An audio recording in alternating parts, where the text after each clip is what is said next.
아이가 주방놀이를 하다가 말을 했는데 알아듣기가 어려워서 상황을 보고 아, 사과를 잘라서 만들었어? 라고 했는데 아이가 고개를 저으면서 화를 내려고 하면 아, 딸기?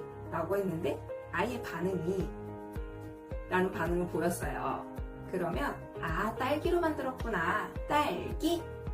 아이가 무언가를 원하거나 상상놀이를 펼치며 부모님에게 이야기를 하는데 도대체 무슨 말인지 모르겠어서 상황을 보며 파악해서 아, 그랬어 라고 둘러대시지만 아이가 하는 말을 정확히 파악하고 싶고 아이에게 미안한 마음까지 들어서 속상하신 경험이 있으실 거예요.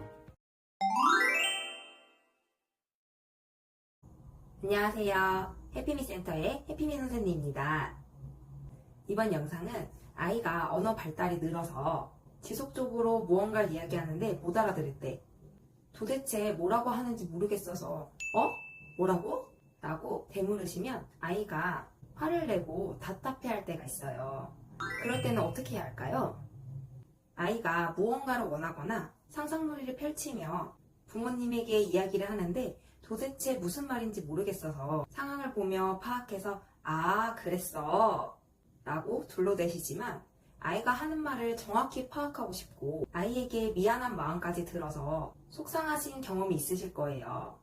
또 아이가 부모님이 못 알아듣고 되묻는 것을 느끼고 있는 것만 같고 이러다가 언어에 대한 자신감이 떨어질까봐 걱정되시기도 하시죠. 이럴 때는 먼저 아이의 언어 발달 수준을 파악하시는 게 중요합니다. 아이의 표현이 원활하지 않고 언어 발달이 조금 느려서 아이의 말에 대한 정확한 이해에 어려움이 생기실 수 있습니다. 아이가 하고 싶은 말은 많은데 욕구에 맞게 언어 발달이 이루어지지 않아서 답답해하는 것처럼 느껴지고 그러다 보면 짜증이 많아지거나 말을 하지 않는 모습들까지 나타날 수 있어서 이런 모습을 보는 부모님들의 마음도 좋지 않으시죠. 아이가 하는 말을 다 알아들을 순 없습니다. 그렇다고 아이의 말을 무시할 수도 없고 알아들어주고 싶은데 도무지 방법을 알 수 없을 때는 어떻게 해야 할까요? 먼저 금지하셔야 되는 행동이 있습니다. 아이의 말이 무슨 말인지 모르겠어서 회피하시거나 못 들은 척 무시하시는 행동은 멈추셔야 됩니다. 그리고 또 금지하셔야 될 점은 뭐라고? 포도죠? 그럼 포도 이렇게 또박또박 이야기해야지. 다시 해봐. 포도죠? 발음을 수정하시면서 재촉하듯이 아이가 다시 표현할 수 있도록 유도하시는 것은 멈추셔야 됩니다. 그 다음으로 멈추셔야 될 점은 아이가 화를 내고 짜증을 내고 운다고 같이 맞받아치면서 화를 내시면 안 됩니다. 그렇다면 아이에게 도움을 줄 수 있는 방법은 무엇이 있을까요?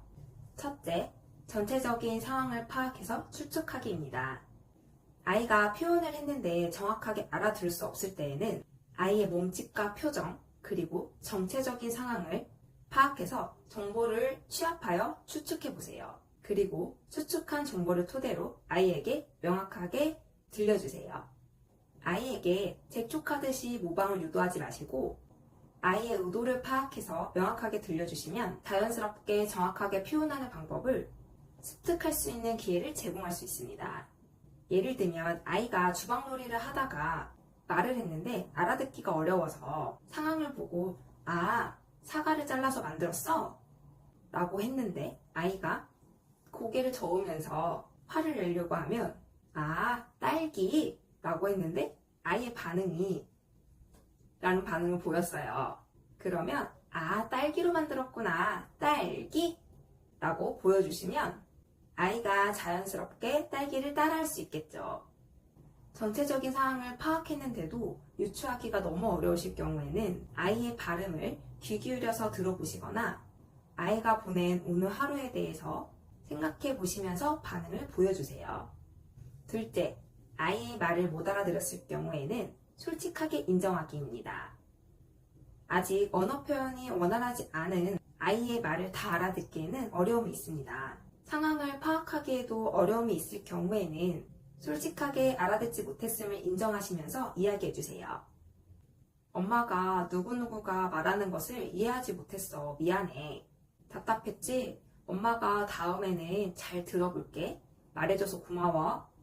이런 식으로 답답하고 속상한 아이의 마음을 읽어주시면서 대처하시면 아이도 속상하지만 부모님의 마음을 받아들일 수 있습니다. 이러한 방법을 이용해 주시고 아이의 말을 회피 또는 무시하시거나 급작스러운 화제 전환은 멈춰주세요. 화제 전환을 하실 경우에는 자연스럽게 아이의 말을 경청하면서 다른 것을 제시하시는 것처럼 해주세요. 예를 들면 집을 짓고 있는 놀이를 하고 있어요. 이거를 이렇게 올릴 수 있구나. 이번에는 이건 어때? 우리 이것도 해볼까?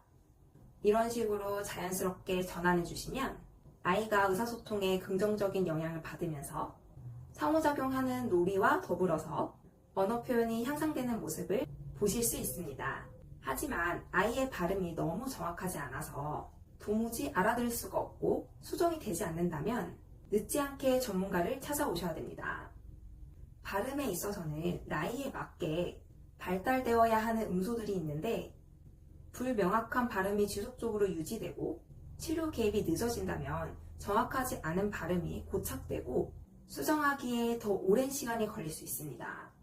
그리고 개월수가 지나가도 이 엄마 이 이와 같이 단어 표현이 없고 옹알이와 같은 형태의 표현만 보인다면 언어 발달 점검을 받아보실 필요성이 있습니다. 이번 영상은 여기까지입니다. 다음 영상도 더 유익한 주제를 가지고 찾아뵙도록 하겠습니다. 감사합니다.